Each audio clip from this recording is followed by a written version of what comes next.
Well, everyone, my favorite iPhone that Apple is selling right now is currently over 2 years old. It actually turned 2 years old a couple months ago, but I forgot to make this video because the iPhone 13s and everything. Now, the iPhone 11 isn't my favorite iPhone of all time. I would say the 13 Pro is pretty much up there, but my iPhone 11 Pro is my favorite iPhone I've ever used personally as a main, device. I used it for a little bit over a year from 2019 to 2020.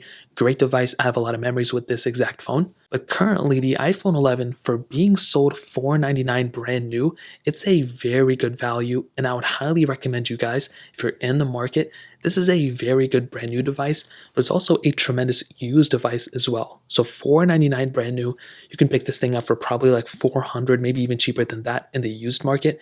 And this is a great deal. Now, first of all, this panel itself still isn't even that bad. So 6.1-inch IPS panel, the resolution isn't crazy high, but when you look at this panel, even in real life, it still looks so good. You guys do have to give it some credit there.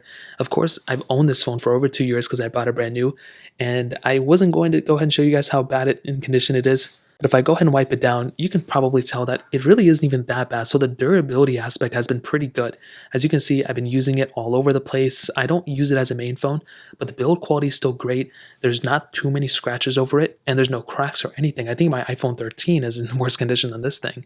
So the durability is definitely one of my favorite things about this phone, and it still looks pretty good on the front. When you look at this thing, you look at the iPhone 13, there's really not that big of a difference. Now, another thing I loved about the iPhone 11 was that camera setup. For that price tag and for how expensive this phone is, for how cheap it is for the most part, you are getting the same type of camera setup as the iPhone 13.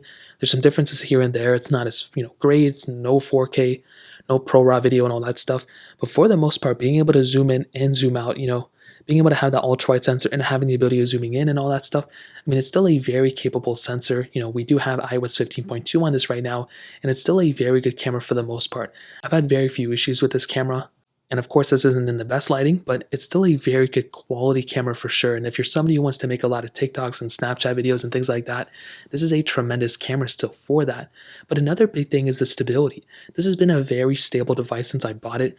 Like I mentioned, it's definitely not perfect. iOS 15, there's a lot of glitches everywhere, and the battery life has already gone down like 2%, but this is still a very good performing device. Anything I've done with it, even that comparison speed, full speed test I did the other day, it's been a very good performing device for the most part. It's not perfect, like I mentioned, but it's been getting the job done, and I am a fan for sure of the performance of this device. Definitely not that fast, definitely not amazing like the 13 Pro, but it's still very good for the most part. Another big thing that I'm a huge fan of is the battery life. Now, it isn't the best like it used to be, but it's still fairly good enough. I need it to. It can last me a day and maybe a day and a half of my use. I'm not a crazy big phone guy. I don't use my phone like 30,000 minutes a day or anything like that. I just use it for like texting and stuff. I use my MacBook heavily. But if you're a basic user, even a little bit more, you're going to be perfectly fine with this type of iPhone, in my opinion. It's going to be very good, and it's definitely going to get you from point A to point B without a doubt. So overall, if you're in the market and you need to go buy a phone, this is a very good device in my opinion. It has a lot of capability, and the fact that it's 2 years old or over 2 years old at this point, it's a very solid option, and I would really recommend you guys to pick it up for sure.